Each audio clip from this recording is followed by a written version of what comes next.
Hello mga ka-farmers, and once again, welcome back to our next video. For today's video mga ka-farmers, ay atin pong linisan po ang ating maliit po na fish pond ka-farmers, kasi mayroon tayong huhulihin ka-farmers na isang malaking halwan dito sa Bisaya ka-farmers. So, let's go mga ka-farmers!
So mga ka-farmers, ganito po kalaki yung nahuli nating dalag po sa ating fish pond ka-farmers.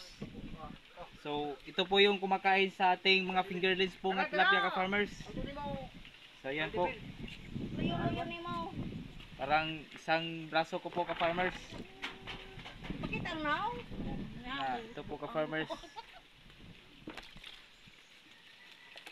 Ito na po yung ating tilapia ka-farmers. Ayan, so kaunti na lang po na tira ka-farmers sa ating mga tilapia, kasi kinain po ng ating halwan. Dalag ka-farmers, kinain yung mga fingerlings po natin ka-farmers. So ating ihiwalay ka-farmers ang dalag at saka tilapia ka-farmers, kasi nagkakainan po kasi ka-farmers yung mga fingerlings ng ating tilapia ay kinakain po ng dalag ka-farmers. Kaya gagawa tayo ng ibang fish pond ka-farmers para sa dalag ka-farmers. Bibi Maan.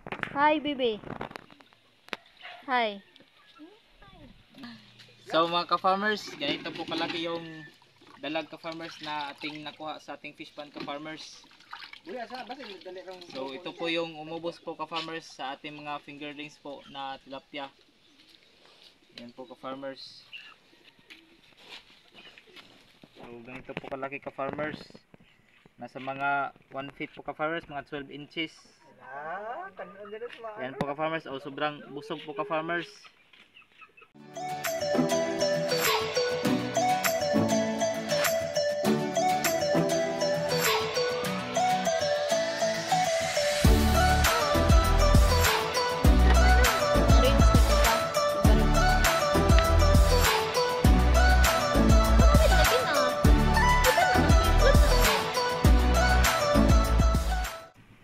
So mga ka-farmers, that's all for today's video.